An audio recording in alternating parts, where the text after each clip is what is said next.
Greetings, boils and ghouls of all ages, sexes, shapes, and sizes. It is I, the greatest ghoul in the world, Ghoulie Irv, back to delve once more into some terrific trivia. All I need now is my weird wheel to figure out what decade we will be diving into today. Ah! That's what you call keeping it wheel. Now let me spin the sucker.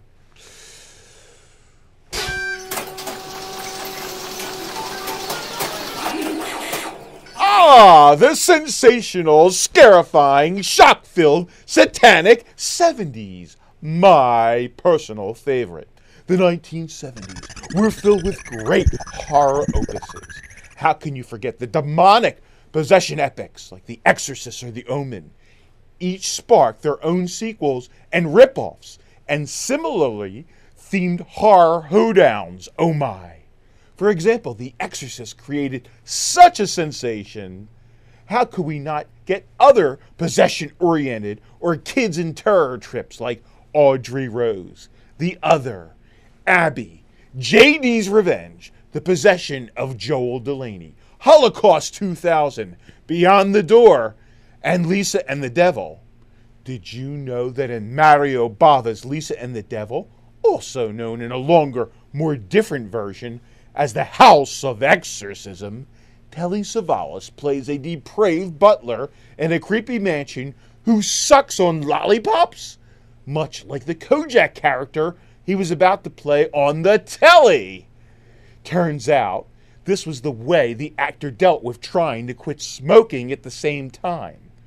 Or did you have any clue that Anthony Perkins was offered a part in the film, but he turned it down? Gotta watch that typecasting, Norman Bates. Ha ha ha. Some things never go away, especially when they are hundreds of years old, like vampires.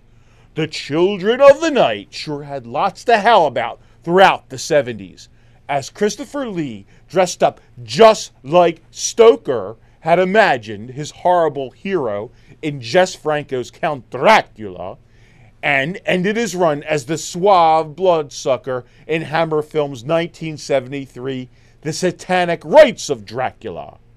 Frank Langella reprised his stage role for Universal Pictures' lavish 1979 Dracula, in which Donald Pleasence turned down the prominent role of vampire hunter Van Helsing because it was too close to the part of Dr. Sam Loomis in Halloween, the 1978 John Carpenter classic.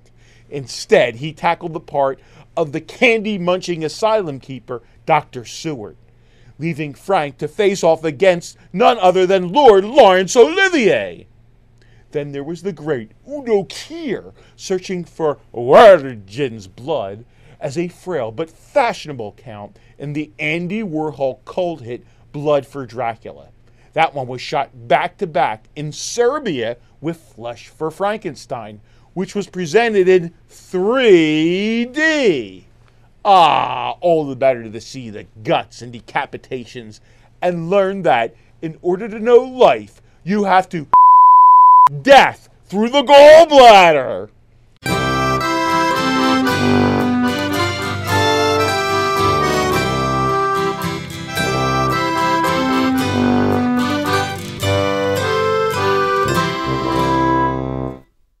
Parents, wait until the kiddies are out of the house before screening these shocktaculars. And who can forget Werner Herzog's 1979 remake of Nosferatu with a pale and pointy-eared Klaus Kinski?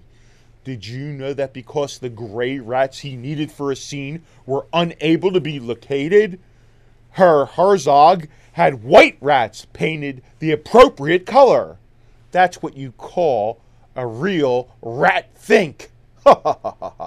Drive-ins were still abundant in the 1970s, so there was no shortage of fright fests that caught on in ozoners. Vincent Price scored twin hits with the abominable Dr. Phibes, and Dr. Phibes rises again.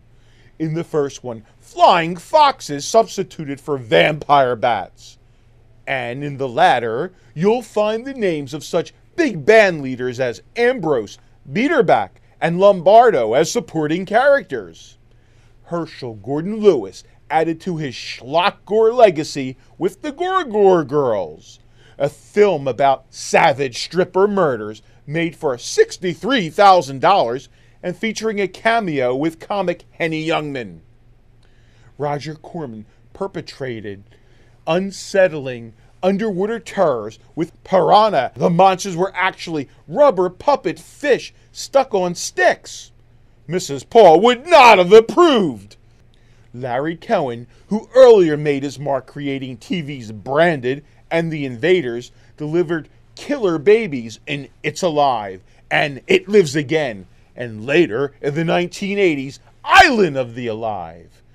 Did you know for the first terrifying Tyke movie, Bernard Herrmann, Alfred Hitchcock's favorite music man, composed the score, naming the sequence in which the milkman encounters a bloodthirsty rugrat in a diaper on his truck, The Milkman Goeth? Now it's time for Ghoulie Irv to goeth. So until next time, freakazoids of fear, goodbye!